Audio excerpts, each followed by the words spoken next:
Film ini dimulai dengan penampakan sepasang muda-mudi yang tidak halal yang berpura-pura memainkan sebuah peran suami istri yang kini tengah berjalan menuju ke rumah orang tua si pria ini. Nah, di sini ada yang tahu nggak siapa nama dari Mbak cantik yang satu ini? Ayo, siapa jenenge rek? Ya, dia ini adalah Kana Yume, salah satu artis yang memiliki mata yang nakal, matanya belok rek. Yang seneng moto belok mesti seneng na artis iki rek. Dan sekaligus dia ini adalah artis yang kalau main itu ya, meskipun sedang dalam keadaan musim kemarau gitu, tapi rasanya seperti musim hujan. Kenapa? Karena semua tempatnya itu jadi basah, rek. Kasur, lantai, tembok, semua itu jadi basah. Kayak kebanjiran gitu loh ya, dari sumber mata air yang tidak disangka-sangka.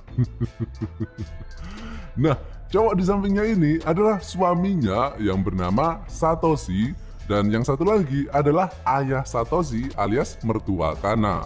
Nah, ceritanya mereka ini sudah menikah selama 3 tahun dan belum memiliki seorang anak.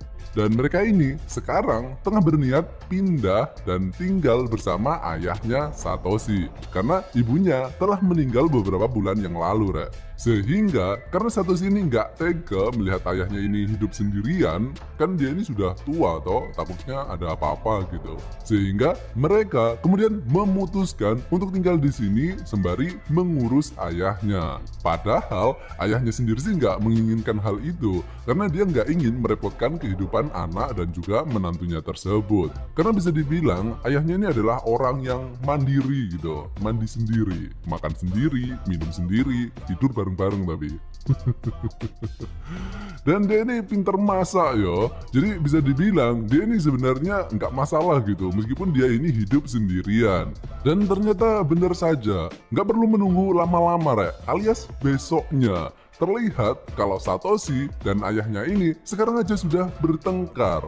Ayahnya ini memarahi Satoshi karena dia ini nggak bisa apa-apa. Disuruh belanja nggak bisa, bersih-bersih rumah nggak ngerti, main ML kalah terus, main pepeng shot nggak kena-kena, ngertinya minta give alok terus. Sehingga ayahnya ini justru tambah pusing gitu dengan keberadaan anaknya di rumah ini. Sementara Kana nggak bisa berbuat apa-apa melihat kejadian itu dan hanya bisa mendoakan yang terbaik untuk mereka berdua. Jadi kok sinetron gitu. Dan film ini pun dimulai.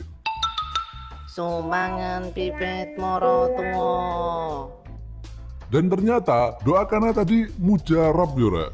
Keesokan harinya, pas mereka tengah sarapan, ayahnya tadi meminta maaf karena telah memarahi anaknya. Karena dia sadar yo, mungkin anaknya itu kalah main ML dan pepeng shot karena sudah turun-temurun yo dari keluarga. Sehingga ayahnya pun kemudian memakluminya dan dia kemudian memberitahu tempat untuk membeli cheat map hack terbaru. Sehingga kini kehidupan mereka pun kembali damai. Dan Kana juga bahagia melihat suami dan ayah mertuanya tersebut rukun kembali.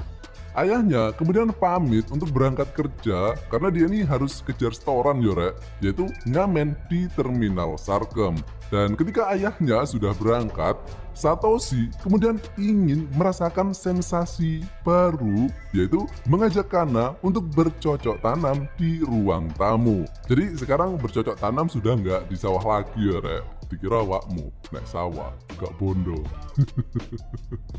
Namun ayahnya tadi yang dikira sudah berangkat, tiba-tiba dia ditelepon oleh temennya dan temennya tersebut mengatakan untuk menyuruhnya membawa modem IndiHome sekalian towernya biar nantinya pas mereka ngamen biar bisa tiktokan sekalian gitu. Sehingga ayahnya ini kemudian kembali lagi masuk ke dalam rumah tersebut.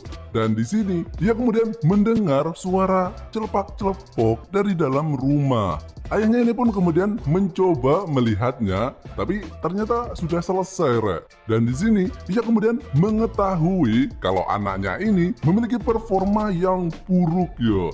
Sehingga terlihat kalau Kana tidak terlalu puas dengan hasil karya suaminya.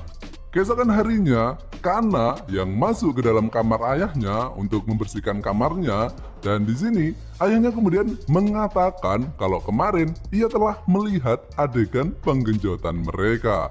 Dan ayahnya melihat kalau Kana ini terlihat begitu sedih yo dengan nafkah batin yang diberikan oleh suaminya. Sehingga ayah mertuanya ini kemudian menawarkan untuk mengajari bagaimana cara menjadi petani sejahtera. Ya meskipun dengan dipaksa sih. Namun, setelah kejadian itu, Kana tidak memberitahukan kejadian pemaksaan tersebut kepada suaminya. Sehingga kejadian itu pun kembali terulang. Berapa kali dah itu? Entahlah, pokoknya film ini berdurasi 2 jam, Rek. Ya cukuplah untuk menteklokkan dengkul kalian, yo. Sehingga meskipun awalnya itu terpaksa yo, sekarang Kana ini justru ketagihan yo dengan performa gerakan piston milik mertuanya. Dan Satoshi merasa bahagia yo karena melihat ayahnya ini sekarang terlihat lebih akrab gitu dengan istrinya. Sehingga mereka bisa hidup bersama tanpa merasa canggung lagi gitu, pikirnya. Namun, tanpa sepengetahuan Satoshi, setiap kali ia berangkat kerja, istrinya di rumah justru bermain masak-masakan dengan ayah mertuanya. Yang awalnya sih emang beneran mau masak makanan yo. Tapi akhirnya yang dimasak juga adalah ikan anget milik Kana. Dan kejadian tidak terpuji itu pun terus berlanjut untuk waktu yang sangat lama. Sampai suatu ketika Kana kemudian memberikan sebuah surat kepada Satoshi dan itu tadi adalah hasil tes dari rumah sakit. Yang ternyata Kana ini sekarang telah mengandung bibit calon sarjana pepengset generasi terbaru.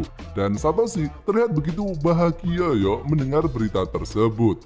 Sementara Kana sendiri terlihat begitu lega karena kelakuan bejatnya nggak ketahuan. Dan ayahnya terlihat begitu bangga yo dengan hasil karyanya dan juga dengan kebodohan anaknya.